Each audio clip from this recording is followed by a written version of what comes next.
For ever میں خوش آمدید۔ ناول تیری زلف کے سر ہونے تک، جس کی رائٹر ہے اقرا صغیر احمد، اس کی یہ 41ویں ایپیسوڈ ہے۔ تو آئیے جلدی سے سٹارٹ کرتے ہیں اس ایپیسوڈ کو بغیر کسی دیر کے۔ جہاں آرا نے جس انداز میں کہا تھا اس انداز پر بالی چونک کر رہ گئی اور فوری طور پر ان سے کوئی جواب نہ بن پڑا۔ عجیب بات ہے، میری بات کا جواب دینے کے بجائے ایک دوسرے کی شکل دیکھ رہی ہوں۔ میں نے کوئی ایسا مشکل سوال بھی نہیں کیا۔ آپ نے پوچھا کیا ہے نانی جان؟ وہ ہمت مجتمع کر کے بولی۔ میں نے یہ پوچھا ہے کہ یوسف صاحب جو بڑے اعتماد و استحقاق بھرے لہجے میں بار بار کہہ رہے تھے کہ انشرا میری بیٹی ہے، انشرا میری بیٹی ہے، ان کے لہجے سے صاف ظاہر تھا وہ تمہیں جانتے ہیں۔ میں یہ معلوم کر رہی ہوں کہ وہ جان پہچان کس طرح ہوئی، کہاں ہوئی، کچھ نہ کچھ دال میں کالا ضرور ہے۔ ان کے بگڑے تیور و تیکھے مزاج پتہ دے رہے تھے کہ وہ ذہنی طور پر بالکل تندرست ہو چکی ہیں۔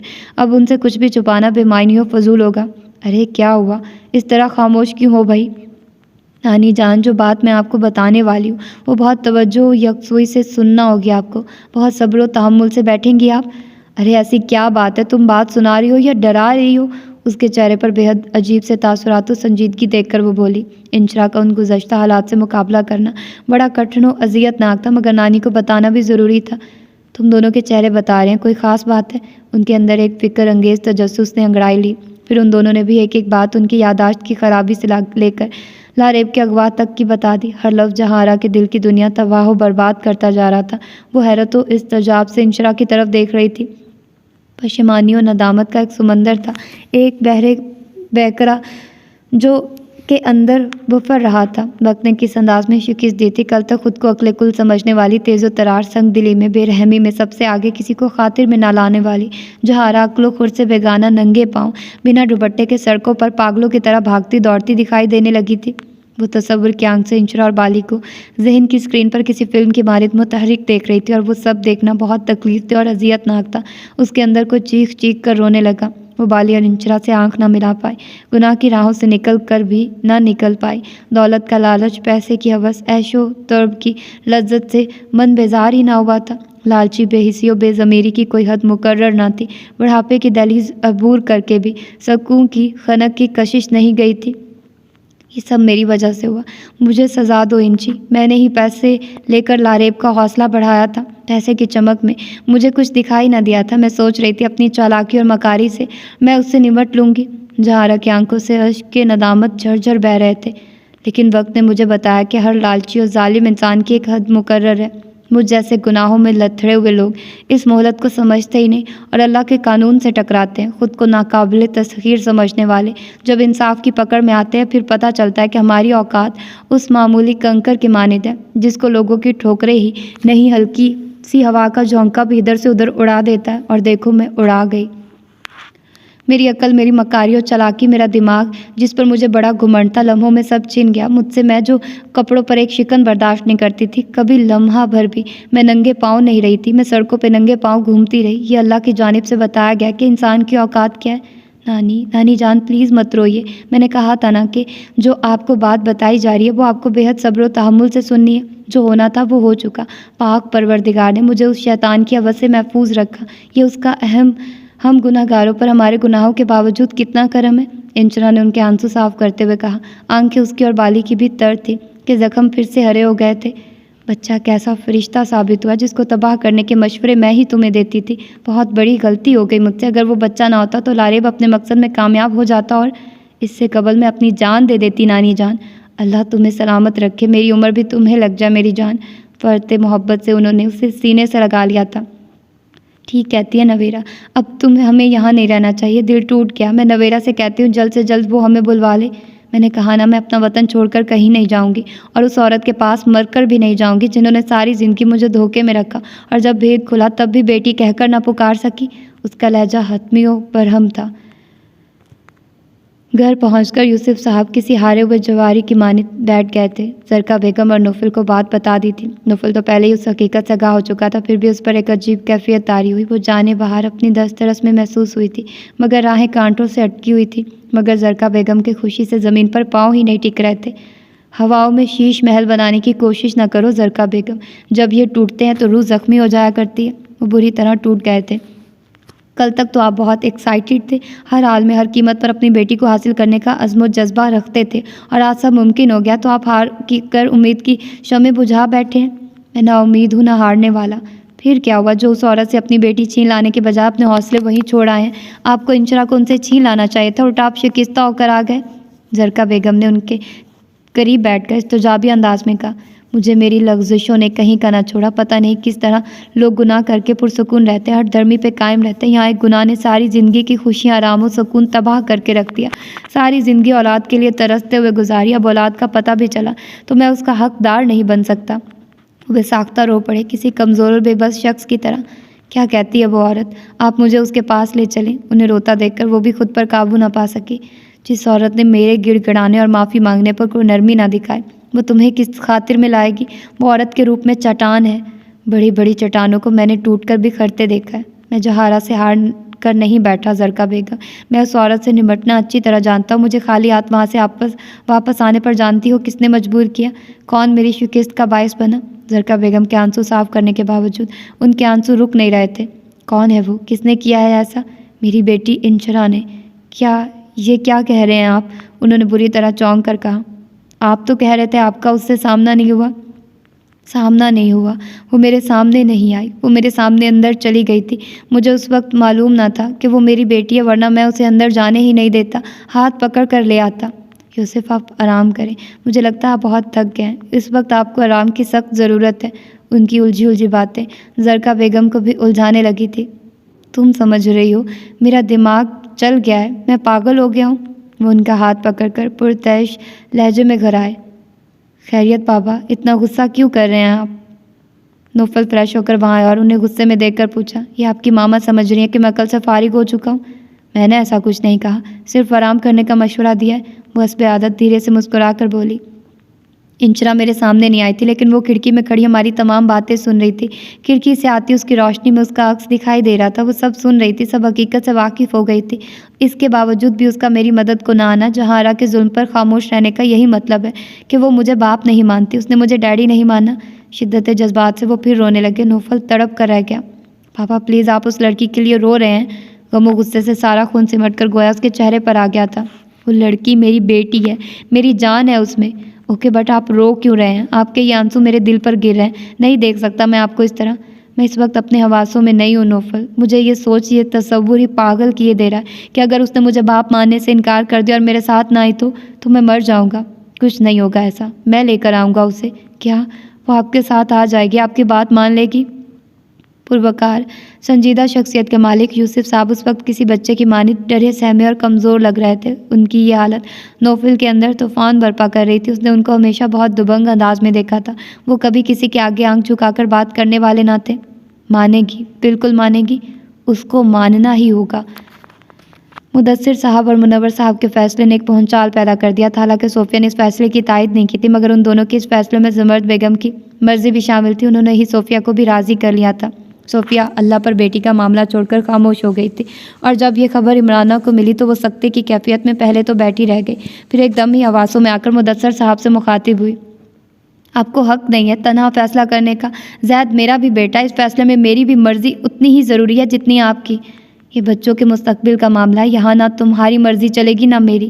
میں نے عالم دین سے مشورہ لیا ہے اور ان کی رائے کے مطابق نکاح کے بعد بیوی کو شوہر کے ساتھ ہی رہنا چاہیے۔ اس فیصلے کے مطابق جو دین و شریعت کی رو سے ہے، جس کا تقاضا ہے کہ زید اور سدہ کو ساتھ رہنا چاہیے، اور آج سے وہ ساتھ رہیں گے۔ ان کے حتمی لہجے میں بڑی گھن گرج تھی۔ واہ، جب اپنے حق میں کوئی فیصلہ کرانا ہو تو مردوں کو فوراً شریعت اور سنت یاد آ جاتی ہے۔ میں کیا بات کر رہی ہوں اور آپ کیا فتویٰ لے کر بیٹھ گئے؟ میں کہہ چکی ہوں وہ لڑکی میری بہو بننے کے لائق نہیں، اور آپ اس کو میرے گھر میں بسانے کی بات کر رہے ہیں۔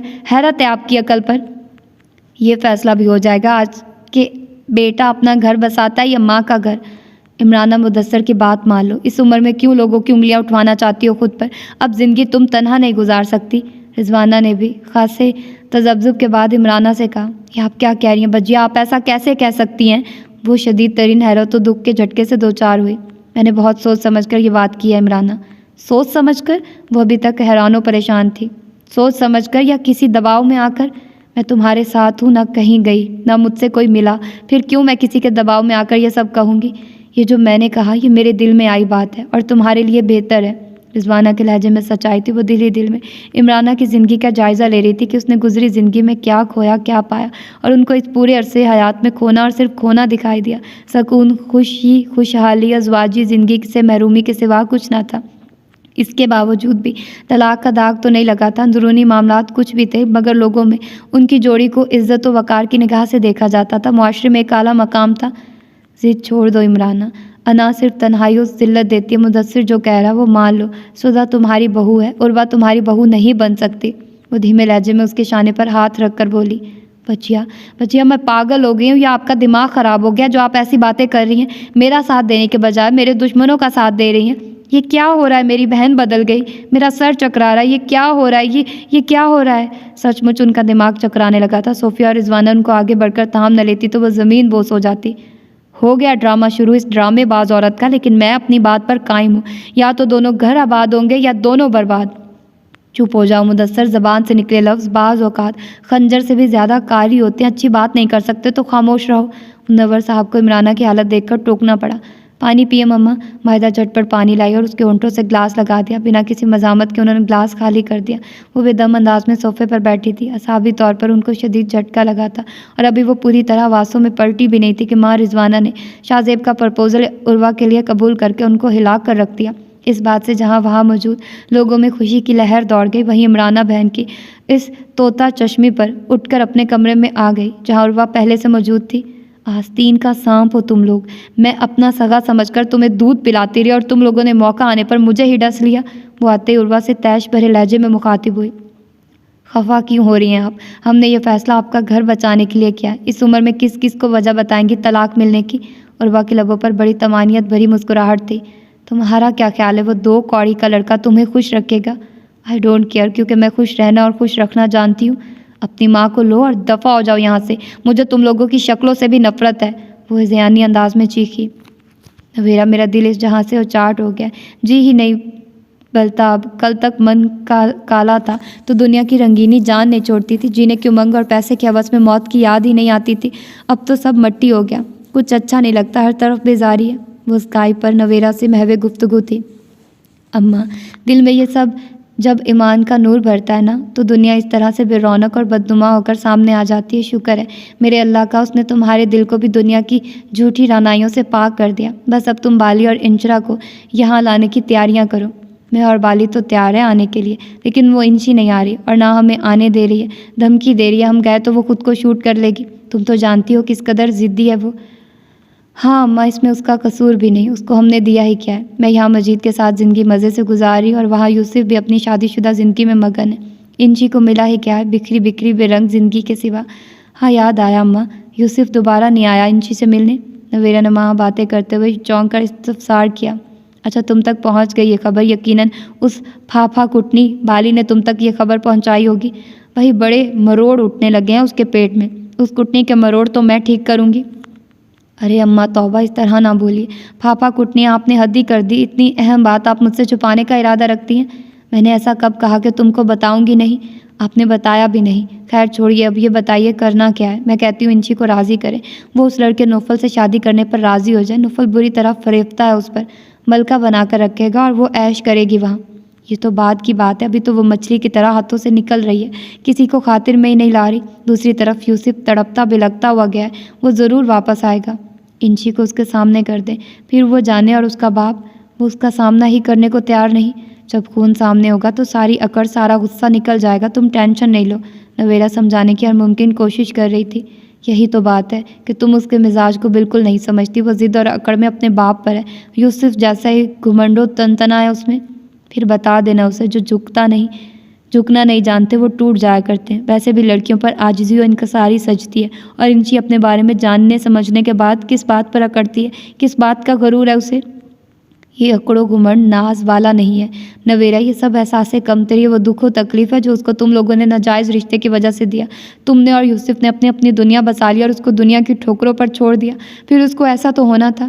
مجھے اعتراف ہے اماں، میں بھی مجبور تھی. اگر میں مجید سے شادی نہ کرتی تو معاشرہ کس طرح ایک ناجائز بچی کے ساتھ جینے دیتا. لوگ خیرات نہیں دیتے، صرف نمود و نمائش اور عیاشیوں میں پیسہ اڑانا جائز سمجھتے ہیں.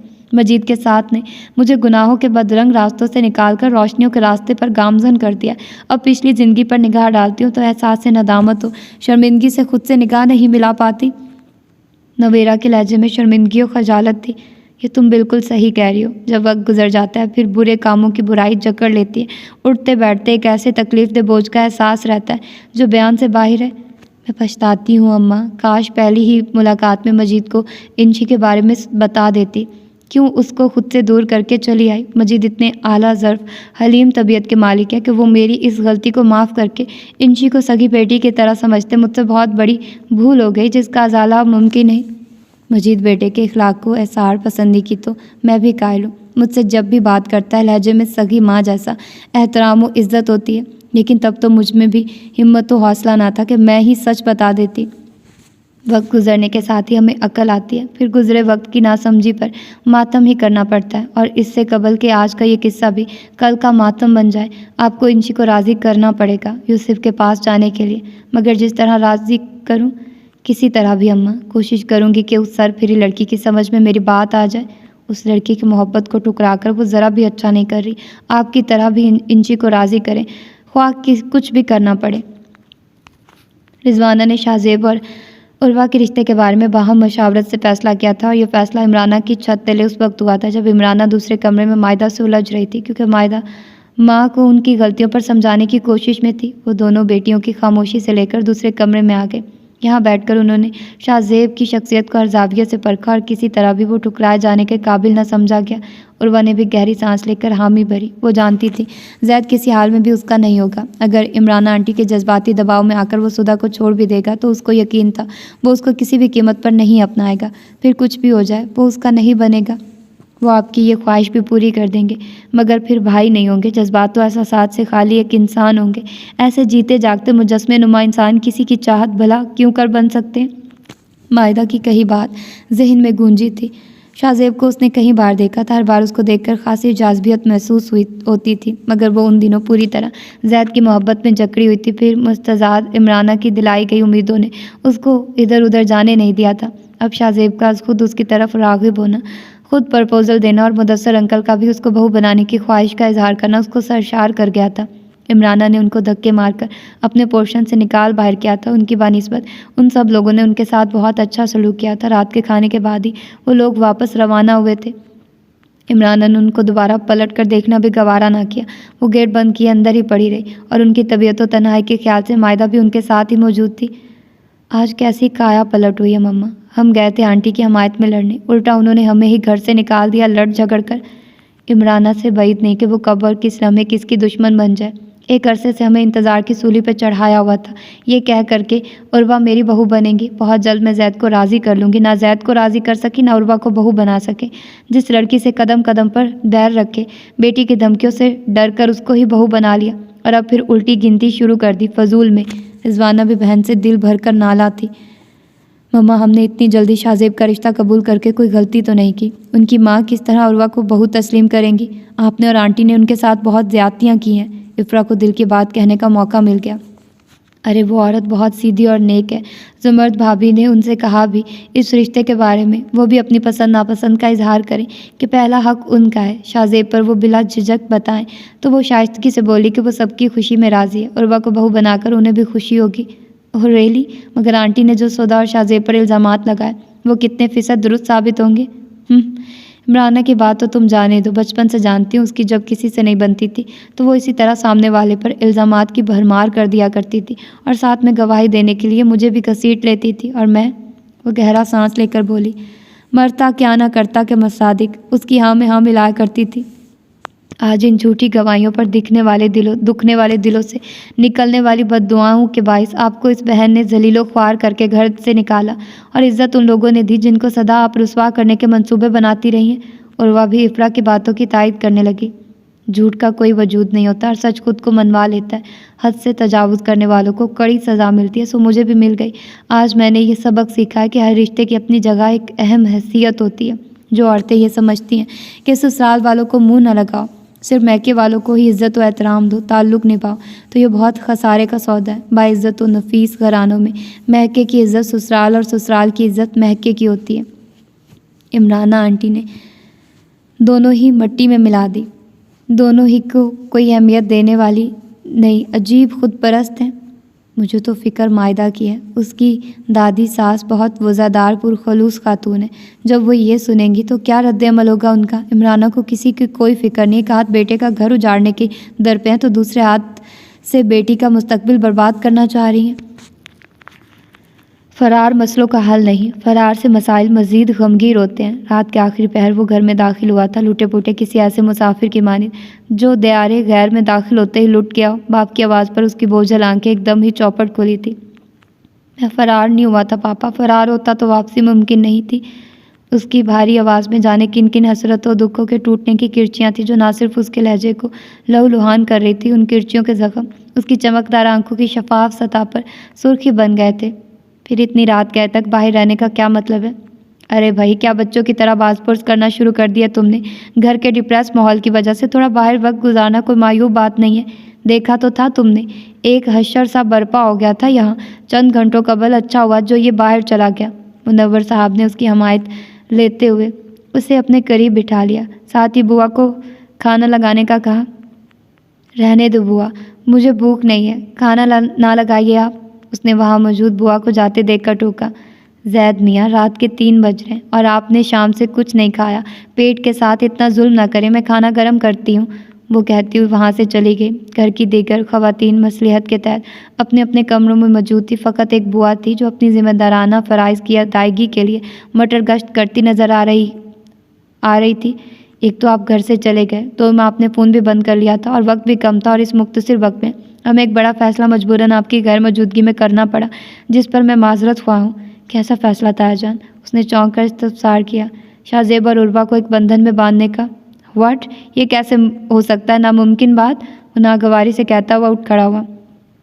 یہ فیصلہ اس کی مرضی و منشا سے ہوا، زبردستی نہیں کی گئی اس کے ساتھ۔ مدثر صاحب بہت گہری نظروں سے بیٹے کے چہرے کو دیکھ رہے تھے، جہاں بھائی کے لیے محبت ہی محبت اور تڑپ ہی تڑپ تھی۔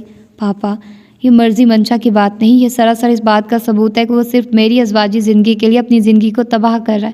وہ میری اور سدھا کی خاطر ایک ناپسندیدہ و ناقابل قبول تعلق قائم کرنے جا رہا ہے۔ میں ایسا نہیں ہونے دوں گا۔ غصے اور صدمے سے اس کا برا حال ہو رہا تھا۔ آپ کی غلط فہمی ہے، شاہ زیب سے کوئی زبردستی نہیں کی گئی، آپ کے سامنے اس نے خود یہ خواہش ظاہر کی تھی۔ آئی ایم سوری، میں کسی بھی طور شاہ زیب کی فیور نہیں کروں گا، جانتے بوجھتے میں اس کو سسک کر زندگی گزارتے نہیں دیکھ سکتا۔ اس کا انداز بے لچک اور دو ٹوک تھا۔ پھر مدثر صاحب نے کہا، جا کر شاہ زیب سے معلوم کر لو اس نے ایسا فیصلہ کیوں کیا۔ وہ بنا کچھ کہے اس کے کمرے میں آ گیا، جو عموماً مدثر صاحب کی آمد یا شاہ زیب کے لیے کھولا جاتا تھا۔ شاہ زیب جاگ رہا تھا، اس کو اسی کا انتظار تھا۔ وہ دل میں اس سے خوف زدہ بھی تھا کہ یقیناً وہ اس کے اس فیصلے کو ناپسند کرے گا، اور وہ اس کی خوشیوں کی خاطر خود کو فنا کرنے پر بھی تیار تھا۔ زید بڑے کڑے تیور و جارحانہ انداز میں کمرے میں داخل ہوا تو شاہ زیب کی سٹی گم ہو گئی۔ وہ اس کے غصے سے ڈرتا تھا۔ خیریت ہے نا بھائی صاحب؟ بھائی، اس کی شعلے اگلتی نگاہوں سے بخلا کر اس نے پوچھا، یہ اسٹوپڈ سے قربانی دے کر کیا ثابت کرنا چاہتے ہو مجھ سے؟ یہ قربانی نہیں ہے بھائی، میری محبت ہے۔ میں بکواس مت کرو، صبح اس فضول سی بات کو فوراً ختم کرو۔ تایا اور ڈیڈی نے زبان دے دی ہے، اب کچھ نہیں ہو سکتا۔ بالآخر وہ خوف کی دھن سے باہر آیا۔ زبان دے دیا مائی فوٹ، کچھ جانتے ہو اس لڑکی کے بارے میں؟ وہ تمہارے لائق نہیں، نامعقول لڑکی ہے، وہ تمہارے ساتھ بالکل سوٹ نہیں کرے گی، بس منع کر دو۔ عروا کی بے باکی و آزاد خیالی کے کئی مناظر اسے یاد آئے، وہ چاہ کر بھی اس کو نہ بتا سکا، اس کے ضمیر نے اجازت نہ دی وہ کسی کے عیب و کردار کو آشکار کرے، سو وہ کھل کر نہ بول سکا۔ بھائی، اچھی اور نیک لڑکیوں کے تو سبھی تمنائی ہوتے ہیں، ہر مرد کی آرزو ہوتی ہے کہ ہمیں ایک ایسی عورت ملے جو ہر عیب و نقص سے پاک ہو، 7 پردوں میں رہنے والی کوئی نیک پری۔ اس نے خاصی حد تک خود پر قابو پا کر بولنا شروع کیا۔ اصل انسانیت یہ ہے کہ ہم بے راہ روی کا شکار خود کو ماڈرن لبرلزم، مادر پدر آزاد لڑکیوں کو بھی اپنا جیون ساتھی بنا کر ان کو راہ راست پر چلنے کا موقع دیں، گناہوں کی دلدل سے نکال کر نیکیوں کے چشموں سے آشنا کرائیں۔ ہمیں رشتوں کو آخری سانس تک نبھانے، تعلقات کو آخری دم تک مربوط رکھنے کی کوشش بھی کرنی چاہیے۔ روشنی کی ایک کرن تاریکی کی موت ہوتی ہے۔ وہ بہت رسان سے بول رہا تھا۔ آپ آئیے تشریف لائیے۔ نوفل کو دیکھ کر حسب عادت جہارا کو اختلاج قلب ہونے لگا تھا۔ چوکیدار کی اطلاع پر ہی وہ چوکنا ہو کر بیٹھ گئی تھی۔ اب سامنے دیکھ کر خوش دلی سے کہا، جی شکریہ۔ وہ صوفے پر بیٹھتا ہوا سنجیدگی سے بولا، کیا لیں گے؟ ٹھنڈا گرم؟ موسم تو گرم ہی ہے، میں ٹھنڈا منگواتی ہوں۔ بالی! اس سے مخاطب ہونے کے بعد وہ بالی کو آوازیں دینے لگی۔ میں یہاں ٹھنڈا گرم پینے نہیں آیا ہوں۔ اس کا لہجہ سرد و بے لچک تھا، وجہ چہرے پر بھی سرد مہری چھائی ہوئی تھی۔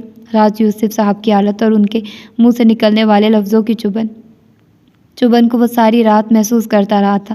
دل کر رہا تھا رات کو ہی اس بے حس و بے ضمیر عورت کو اس کی اوقات بتائی جائے، مگر رات کے آخری پہر یہاں آنا اس کو مناسب نہ لگا تھا۔ سوئے اتفاق کہ صبح یوسف صاحب کی طبیعت مزمحل ہونے کے باعث آفس میں ایک میٹنگ اٹینڈ کرنا پڑی۔ وہاں سے فارغ ہوتے ہی وہ یہاں چلا آیا۔ جہارا کے پکارنے پر بالی وہاں آئے اور سامنے بگڑے تیور لیے نوفل کو دیکھ کر ٹھٹک گئے۔ پھر یہاں آنے کا مقصد کیا ہے؟ میرا مطلب ہے کیا خدمت کی جائے آپ کی؟ کس ضرورت کے تحت ہی آپ یہاں آئے ہیں؟ مجھے تمہاری خدمت کی ضرورت پہلے کبھی پیش آئی ہے، نہ آئندہ ہوگی۔ میں انشرا کو لینے آیا ہوں، وہ میرے ساتھ جائے گی۔ بے حد خاموشی سے اس نے بڑا دھماکہ کیا جس سے بالی ہی نہیں جہارا بھی ہل کر رہ گئی۔ بالی تیزی سے انشرا کے کمرے کی طرف دوڑی۔ یہ کیا بات کر رہے ہیں آپ؟ انشی کوئی دودھ پیتی بچی ہے جس کو آپ اٹھا کر لے جائیں گے؟ انہوں نے تنزن کہا۔ میں نے کوئی اٹھا کر لے جانے کا دعویٰ نہیں کیا، ساتھ لے جانے کا کہا ہے، اور ساتھ لے کر جاؤں گا میں انشی کو۔ وہ کسی طرح بھی جہارا سے مروب نہ ہوا تھا۔ اس کے لہجے میں اعتماد و بے لچک، عزم و ہٹ دھرمی تھی۔ کس حوالے سے لے جائیں گے؟ کوئی تعلق بھی تو بتائیے۔ معلوم تو ہے تمہیں کہ وہ میرے تایا کی بیٹی اور میری کزن ہے۔ اچھا، بات تو بڑی پتے کی ہے۔ ذرا یہ بھی فرما دیجیے کہ سوسائٹی میں آپ اور آپ کی عزت مآب تایا کیا کہہ کر میری بچی کو متعارف کروائیں گے؟ جہارا کو اس کی ہٹ دھرمی خوف زدہ کرنے لگی تھی۔ وہ اس خوف سے آزاد ہونے کے لیے پھر سے تنزن گویا ہوئی۔ یہ ہمارا مسئلہ ہے، آپ کو پریشان ہونے کی ضرورت نہیں۔ کرسی پر براجمان صرف آپ کے تایا جان ہوئے تھے، حکومت ان کو ملی تھی، لیکن آپ کے پورے خاندان کو حکومت کرنے کا چسکا پڑ چکا ہے۔ آپ لوگ سب کو اپنی محکوم رعایا سمجھتے ہیں۔ بالی کے ساتھ وہاں انشرا کھڑی تیکھے تیور اور بلند لہجے میں بولی۔ نوفل نے بے ساختہ گردن اٹھا کر دیکھا۔ وہ سامنے کھڑی تھی، ہمیشہ سے زیادہ پر اعتماد و مضبوط دکھائی دے رہی تھی۔ حکمرانی نہیں، ہم اپنا حق وصول کرنا جانتے ہیں۔ انشرا کو دیکھتے ہی اس کے چہرے پر ایک طمانینت بھری مسکان پھیل گئی۔ صرف حق وصول کرنا جانتے، چھیننا جانتے، یہی عادت ہے؟ تمہارے ہر سوال کا جواب ملے گا، تم میرے ساتھ چلو۔ پاپا تمہارے بنا نہیں رہ سکتے۔ جو وقت گزر گیا اس پر سوائے افسوس کے اور کچھ نہیں کیا جا سکتا۔ وہ اٹھ کر اس کے نزدیک آیا۔ اس کے مضبوط سے اٹھتی دل فریب مہک نے اس کا احاطہ کر لیا۔ وہ اس کی آنکھوں میں دیکھتا ہوا بڑے استحقاق بھرے لہجے میں کہہ رہا تھا۔ آج سے قبل اس کا لہجہ اتنا پر اعتماد و مضبوط نہیں ہوتا تھا، اب تو اس کا انداز ہی دوسرا تھا۔ یہ آپ کہہ سکتے ہیں جس نے زندگی میں میری طرح مشکلات نہیں دیکھی، سزا نہیں پائی۔ فی الحال میں کوئی بحث نہیں چاہتی، مجھے جس جگہ جانا ہی نہیں ہے، پھر میں خواہ کوئی وضاحت کیوں دوں؟ آپ تشریف لے جا سکتے ہیں۔ وہ ایک دم ہی اجنبی و سخت لہجے میں گویا ہوئی۔ کس حوالے سے لے کر جائیں گے؟ کوئی تعلق بھی تو بتائیے۔ پھر یہ ستم ہوا کہ رضوانہ کی روانگی کے بعد مدثر صاحب ان کے پاس آئے تھے۔ دو ٹوک انداز میں کہہ گئے تھے کہ اپنے رشتے کی بقا چاہتی ہو تو زید کو سدھا کو طلاق دینے پر مجبور مت کرنا۔ ان کا لہجہ، ان کا انداز، ان کی آنکھوں میں چھائی بیگانگی ایک طویل مدت کے بعد دل پر چھائی سرد مہری کی برف کو پگھلا گئی تھی۔ دل و دماغ پر لگا قفل کھلتا ہی چلا گیا تھا۔ ان سے جھکا ہوا سر اٹھایا نہ گیا۔ ایک بوجھ ندامت سر پر دھرا محسوس ہوا۔ وہ تنبیہ کر کے جا چکے تھے، گویا ان کو یقین تھا کہ وہ ان کے فیصلے کے خلاف نہیں جائیں گی۔ وہاں سے وہ سیدھے سدھا کے پاس آئے تھے۔ ماموں جان آپ، وہ ان کو سامنے دیکھ کر گھبرا گئی۔ گھبراؤ نہیں بیٹا، نہ ہی پریشان ہونے کی ضرورت ہے، میں سب سن چکا ہوں، تمام حالات و واقعات سے واقف ہوں۔ وہ اس کے قریب ہی بیٹھ گئے۔ ان کے لہجے میں وہی شفقت و محبت کی چاشنی تھی جو سدھا کو بچپن سے ان سے جوڑے ہوئے تھی۔ وہ ہمیشہ ان کی اپنائیت و خلوص میں اپنے باپ کی جھلک محسوس کرتی تھی۔ مجھے صرف اتنا بتا دو کہ جو کچھ بھی تم نے کہا ہے وہ محض عمرانہ کی بدسلوکی و کوتاہی نظری کا نتیجہ ہے۔ مجھے امید ہے کہ کوئی دوسری وجہ اس انکار کی نہیں ہوگی، اور یہی وجہ ہے تو جہاں میں لے جا رہا ہوں میرے ساتھ خاموشی سے چلو، اگر نہیں چلنا، مرضی نہیں ہے تمہاری تو بیٹا۔ وہ کچھ توقف کے لیے رک کر گویا ہوئے۔ بنا کسی خوف و ڈر کے میرا ہاتھ نہ پکڑنا، نہ خوف زدہ ہونا، پھر جہاں آپ کی مرضی ہوگی ہم سب۔ ان کی بات ادھوری رہ گئی۔ وہ روتی ان سے لپٹ گئی بنا کچھ کہے، اور یہ بڑا خوبصورت اقرار تھا۔ مدثر صاحب نے مسکرا کر اس کی پیشانی چوم لی، پھر وہ اس کا ہاتھ پکڑ کر بھرپور اعتماد و اطمینان کے ساتھ اس کے کمرے سے نکلے اور ان کے ساتھ چلتے ہوئے ٹھٹکی مدثر صاحب اوپر والے پورشن کی طرف جاتی سیڑھیوں کی جانب مڑ گئے تھے۔ ماموں جان مجھے کہاں لے کر جا رہے ہیں؟ یہ راستہ زید کے کمرے کی سمت جانتا ہے، کیا مجھے زید کے روم کی طرف لے جا رہے ہیں؟ مگر کیوں؟ ہر قدم پر سراسمگی و دھڑکن بڑھتی جا رہی تھی۔ نامعلوم ان لوگوں نے کیا فیصلہ کیا، کیسا منصوبہ بنایا۔ سب اپنے اپنے کمروں میں چلے گئے، کوئی بھی باہر موجود نہیں۔ جو قدم زید کے کمرے کی طرف بڑھ رہے تھے تو ہوا ساتھ چھوڑ رہے تھے، مگر یہاں زبان کھولنا بھی اس کو مناسب نہیں لگا تھا۔ یہ چند لمحوں کا سفر جو اس کو صدیوں پہ محیط لگا تھا، بالآخر اس کے کمرے کے دروازے پر اختتام پذیر ہوا تھا۔ ماموں جان آپ مجھے یہاں کیوں لے کر آئے ہیں؟ انہوں نے دستک دیکھ کر وہ آہستگی سے گویا اور اسی دم زید نے دروازہ کھولا. وہ بھی ان کو وہاں دیکھ کر بھونچا رہ گیا تھا. پاپا. اس کی استجابیہ نظروں نے پہلے مدثر صاحب پھر سودا کو دیکھا. اندر نہیں بلائیں گے ہمیں؟ وہ اس کے اکا بکا ہونے پر مسکرائے. جی جی آئیے آئیے پاپا. وہ اس وقت حیرت و استجاب اور بوکھلاہٹ کا شکار دکھائی دے رہی تھی. بھائی صرف مجھے ہی کیوں، سودا کو بھی بلائیے. جی آؤ آؤ. وہ بے حد کنفیوز تھا. سودا کی حالت اس سے زیادہ خراب تھی، ایک قدم بھی نہ بڑھا سکی. مدثر صاحب نے اس کا ہاتھ پکڑ کر کمرے میں قدم رکھا. جو کل ہوا اس کو ایک ڈراؤنا خواب سمجھ کر بھول جاؤ. میرے بچوں، انا کے سفر کی کوئی منزل نہیں ہوتی. یہاں صرف خاردار راستوں پر بھٹکنا ہوتا ہے، اور بھٹکتے بھٹکتے انسان زمین کی آغوش میں چلا جاتا ہے. ساری حیات لا حاصل رہتی ہے. سودا آپ کی شریک حیات ہے. آج سے یہ آپ کے ساتھ ہی رہیں گی تاکہ فتنہ پھر سے نہ سر اٹھائے. وہ اس کو چھوڑ کر جا چکے تھے. پھر زید نے کوئی سوال نہ کیا تھا. ان کے جانے کے بعد وہ اس کے پاس آیا. تم کیا سمجھتی ہو یہ سفارش تم کو بچا لے گی؟ وہ سخت لہجے میں بولا تھا. اور یہ تھی اس کی آج کی ایپیسوڈ. ملتے ہیں اس کی اگلی ایپیسوڈ میں. آئی نو آپ لوگوں کو انتظار ہوگا اگلی ایپیسوڈ کا، تو اپنا ڈھیر سارا خیال رکھیے گا. اللہ حافظ.